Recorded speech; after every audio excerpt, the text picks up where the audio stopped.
Modul 1 KP1 tentang ciri-ciri makhluk hidup.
Yang kedua, gerak pada tumbuhan putri malu. Melaksanakan praktikum IPA DST tentang gerak pada tumbuhan, yaitunya tanaman putri malu. Alat dan bahannya, yang pertama, tanaman putri malu.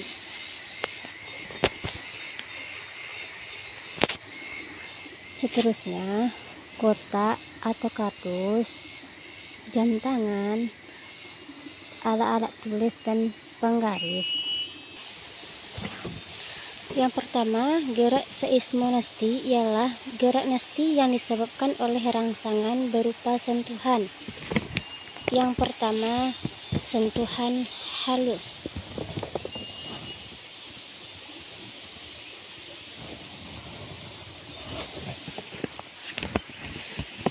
Yang mana daunnya akan menutup sedikit, yaitu sentuhannya dari ujung. Yang kedua, sentuhan sedang.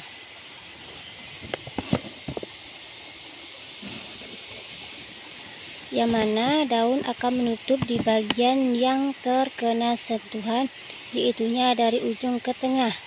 Yang ketiga, sentuhan kasar. Maka daun akan menutup secara sempurna. Yang kedua, yaitunya gerak niktinasti, yaitunya gerak nasti yang disebabkan oleh pengaruh rangsangan gelap. Pertama, kita menyediakan dua bagian putri malu. Kemudian kita memberi tanda pada tanaman A. Sesudah itu, dan tanda pada tanaman B. Lalu tanaman A kita letakkan di tempat terang dan terbuka.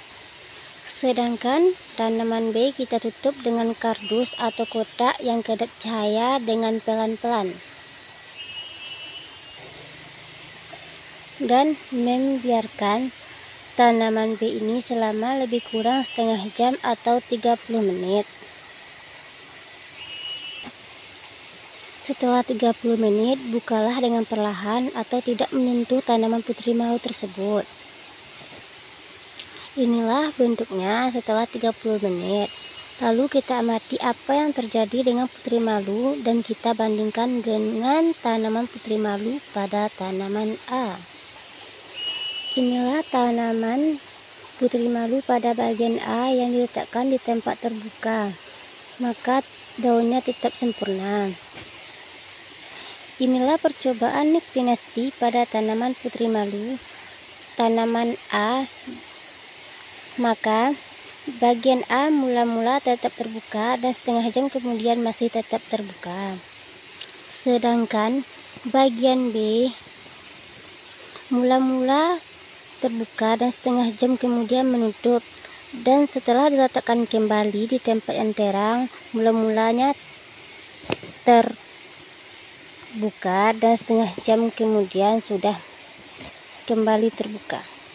Hal ini menunjukkan adanya gerak niktinasti, di mana gerak nasti terjadi ketika tumbuhan putri malu mendapat rangsangan gelap. Maka langkah selanjutnya yaitu mencatat hasil pengamatan dalam lembar kerja. Inilah percobaan dari gerak seismonasti dan gerak niktinasti. Yang ketiga itu gerak tropisme atau gerak geotropisme negatif, yang mana gerak tumbuhan atau bagian tumbuhan yang arah geraknya dipengaruhi oleh arah datangnya rangsangan. Kali ini saya akan melaksanakan percobaan gerak geotropisme negatif, yaitu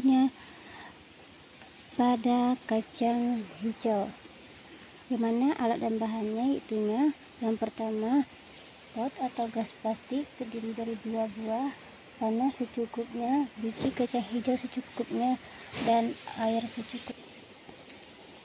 Dalam percobaan gerak geotropisme negatif, langkahnya itu kita tanam biji kacang hijau di 2 tempat yang berbeda. Saya menggunakan gelas plastik dan bawahnya dikasih lubang. Hasilnya akan seperti ini. Kemudian kita letakkan di tempat yang terbuka dan kita amati selama 1 minggu pagi dan sore. Maka saya akan mencatat hasilnya. Sekian. Modul 1 KP3 tentang pertumbuhan, perkembangan, dan perkembangbiakan biji kacang hijau. Yang kedua, gelas plastik atau gelas aqua. Yang ketiga, air secukupnya. Selanjutnya, tisu atau kertas saring dan 1 buah gunting. Rendamlah biji kacang hijau ini semalaman. Lipatlah kertas saring ini sehingga lebarnya setinggi dasar sampai leher botol gelas aqua, hingga bentuknya seperti ini. Kemudian kita memasukkan kertas saring ini ke dalam gelas aqua hingga bentuknya seperti ini, dan kita gunting bagian yang berlebih agar terlihat rapi. Setelah itu masukkan biji kacang hijau di sela-sela gelas aqua. Kita masukkan bijinya sebanyak 6 buah. Setelah ada 6 biji kacang hijau di dalam gelas, kita akan memasukkan air secukupnya.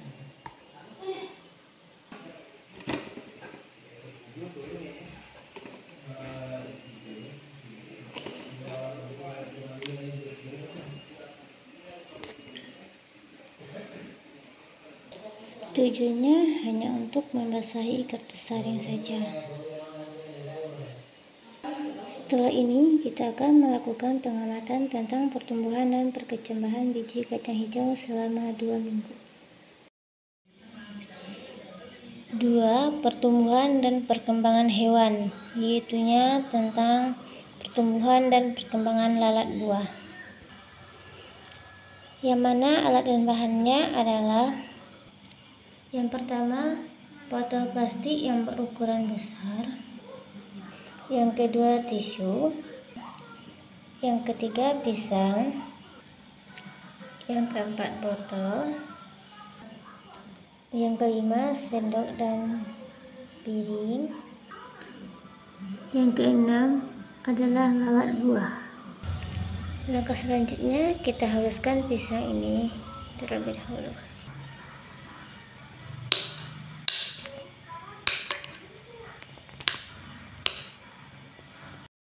Setelah pisang ini dihaluskan, selanjutnya masukkan ke dalam botol. Saya sudah memasukkan lalat buah ke dalam botol dan ditutup dengan plastik yang dikasih karet. Saya sudah menusuk bagian atasnya dengan pentol agar ventilasinya baik. Lalu kita amati lalat buah ini selama 1 minggu. Dan inilah hasil pengamatannya selama 1 minggu.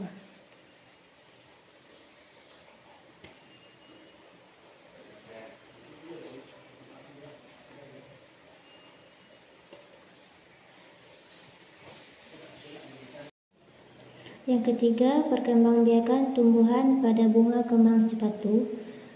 Adapun alat dan bahannya yaitu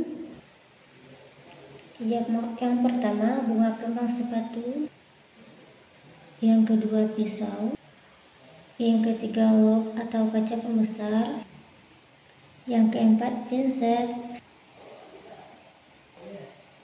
dan yang kelima wadah sebagai alat.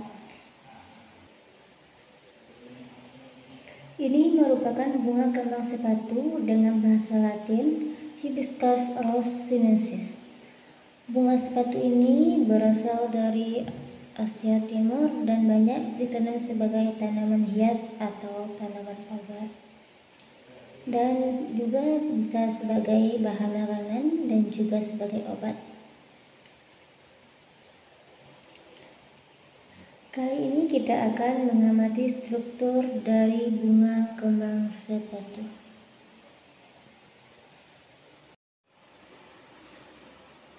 Sekarang kita akan mengamati bagian dari kepala sari dengan menggunakan kaca pembesar.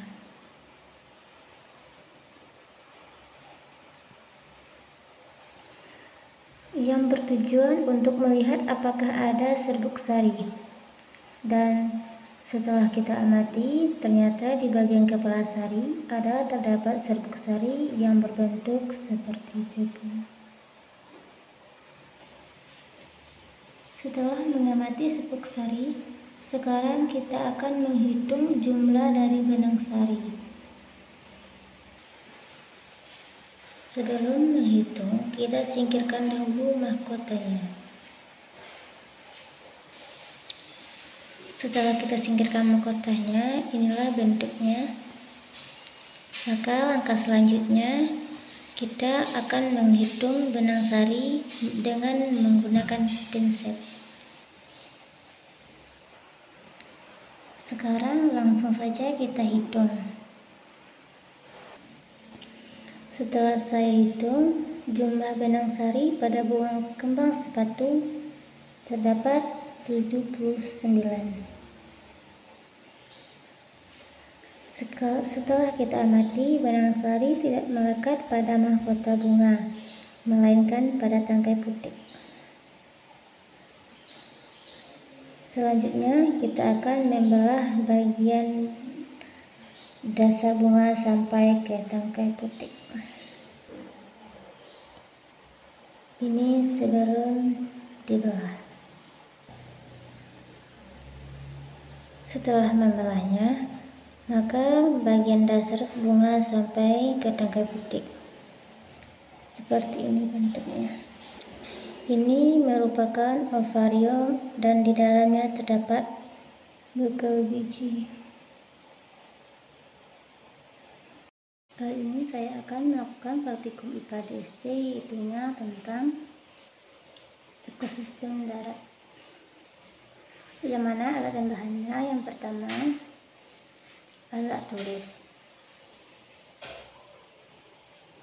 Yang kedua, kaca pembesar. Yang ketiga, barometer. Kita akan menggunakan HP. Dan yang keempat merupakan alam sekitar.